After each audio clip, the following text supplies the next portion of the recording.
Hi everyone, it's Michelle from AuthenticSistersBlog.com, and as I promised, I was going to have another interview with Angie because it's so important to talk about nutrition and anything that relates to that, and I'm sure you guys have a lot of questions. So today we are going to discuss fats.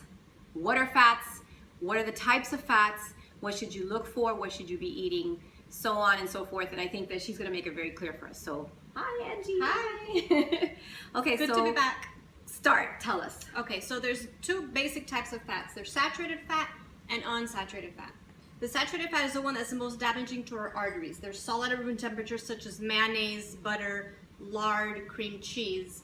These kinds of many times they're added fats. And you want to try to stay away from them as much as possible, but if you are going to consume them, have no more than maybe 1 to 2 servings a day.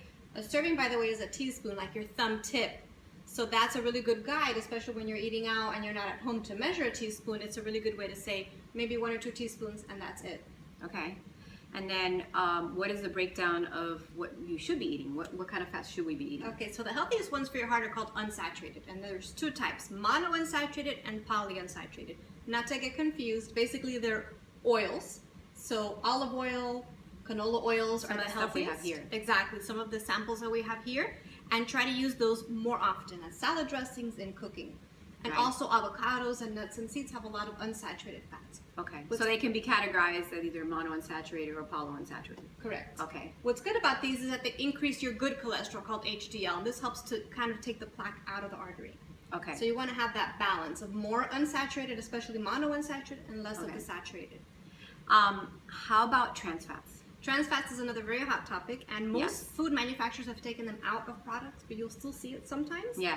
One of the main things to look for in the trans fats is when you're looking at the label, which all products have a label, you always have to go to the back, and then when you're looking at it, you'll see the total fat, but always look at the breakdown. So under the total fat, you'll see all products have labels, so you guys should start learning how to read them, and that might be another post. That might be our next topic. Yes. So under the total fat, you'll see saturated fat, trans, and then the unsaturated breakdown. Depending on the food product, if you have an oil like this is canola oil, you'll see poly and monounsaturated. Okay. Sometimes you may just see saturated versus unsaturated. So you can get an idea. Also read the ingredients. If something says hydrogenated oil, that's going to be a polyunsaturated. Yeah, and I usually find it in everything I buy. I look first to see what the list says on the actual label, and then I look at what the ingredients have and where it lists all the ingredients, because oftentimes they'll try to say 0 trans fats, but in reality it's still in there, because if you read the ingredients you start noticing that it's still in there. So I'm a big stickler about trans fats. They're very bad for you. That's why the serving size is so important. Like when we have the cooking sprays, it gets a little tricky. So when you look at the back, it says 1/3 second spray. It's like, how are we going to measure that? And then it'll say 0 fat, but in reality this is a fat. So we have to just use it, again, knowing that it's a fat, use a little bit of it and you'll be okay. Perfect. And then what is a trans fat? How does that come about? Like, it's a chemical process that we can't do it in our own kitchens. A lot of people think if I fry with olive oil, I'll create a trans fat. That doesn't happen. It's more of a manufacturing, really high temperature. And that just, it's a chemical process that hydrogenates the oil and it makes it trans fat, which clogs our arteries.